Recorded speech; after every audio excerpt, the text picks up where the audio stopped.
Our Torah reading calendar is set up so that when it's darkest outside, when the days are shortest and the nights are longest, and we begin to feel perhaps the same opaque, heavy gloom that plagued the Egyptians, we come to the story of Joseph. There was so much discord between Joseph and his brothers that they couldn't even speak to him. They threw him into a pit, leaving him there to starve, but then settled for selling him into slavery. He was framed by his master, Potiphar's wife, and then thrown into prison. Joseph knew what it meant to face the darkness, to be encompassed by the night. But Joseph's superpower was the language of dreams, the kind of divine prophecy that can only be accessed in the dark of night as we sleep. The visions that he saw even as a young boy showed him that no matter how bleak his life seemed, that he was destined for greatness. We learn of his first dreams in our Parsha today, Parshat Vayeshev, the sheaves of wheat and celestial bodies that foretell Joseph's rise to power.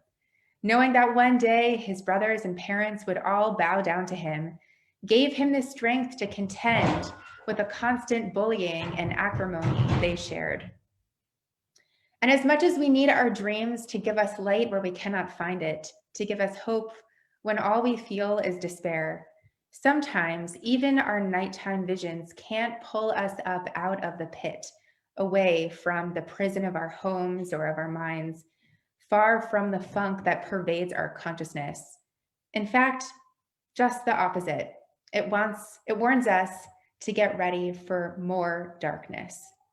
Next week in Parshat Miketz, Pharaoh is granted divine visions of the future, but he cannot interpret them.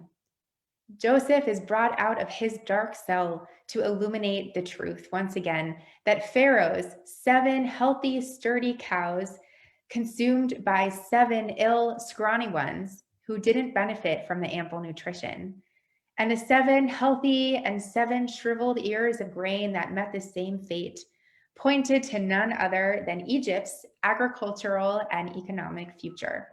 As Joseph explained, 7 years of abundance were about to begin, with 7 years of fertile crops, healthy animals, and plenty of food and water to go around. But then overnight, famine would strike. Egypt's land would be cursed so that the years of plenty would be forgotten.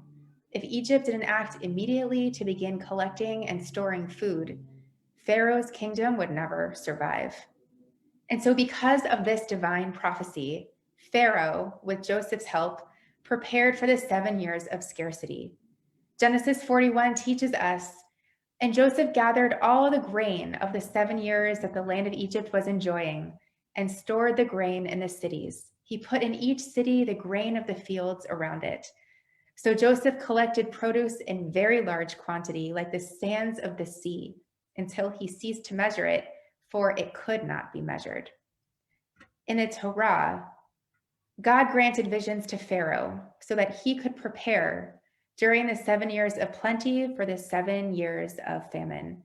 And instead of only focusing on just the royal family or just his kingdom, Joseph was able to support the entire region through the period of scarcity, including his own family who journeyed down from Canaan in search of something to fill the emptiness in their bellies. As we all know, we are not granted similar visions. We don't know when our economy will be healthy and when it will buckle. And though most of us do our best to prepare for the tough times, too many families in our midst lack the financial resources to put away any extra money for the future. Before COVID-19, 35 million people in our country, including nearly 11 million children, lived in a food insecure household, according to a report from Feeding America. Now, as a result of almost a year living under the pandemic, millions of people are experiencing food insecurity for the first time. Many of our fellow Americans in the food and service industries or in small business have lost their jobs.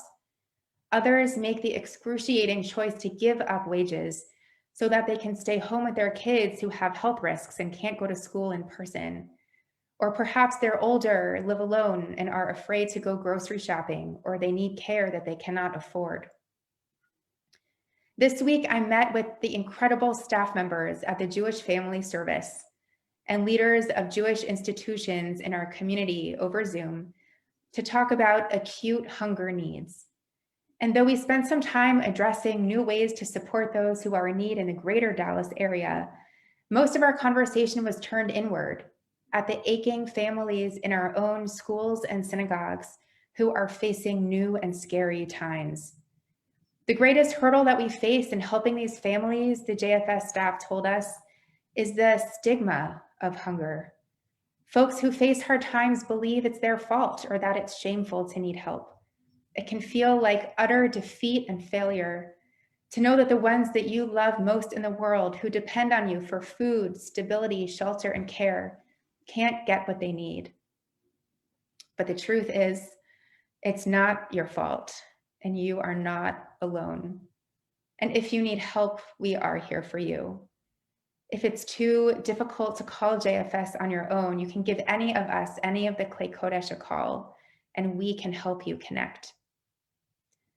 The rabbis of the Midrash were taken by the very first human experience of darkness.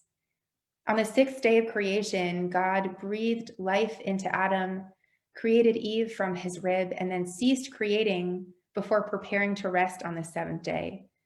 And though the sun had already set and risen for several evenings and mornings, this was the first time that Adam and Eve saw the rays of light begin to disappear from the sky. As darkness set in, the rabbis in the Babylonian Talmud tractate Avodah Zarah imagined that Adam and Eve believed the world was ending because of their sin, because they ate the fruit from the tree of knowledge. They thought they had caused the world to revert back to its primordial state of chaos and disorder.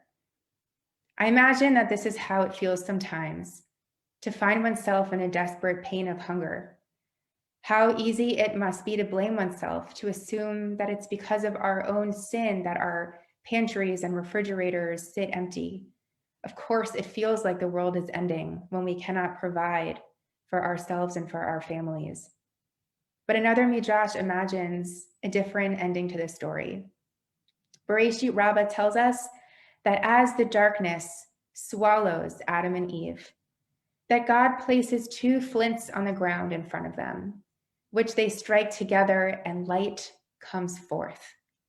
As they marvel at one another, flames dancing in their eyes, they praise God, Borei Me'orei Ha'esh, who creates the illuminations of the fire. What we all hope is that we never have to feel that pull, that gravity toward the opaque darkness that points all the way back toward primordial chaos and despair.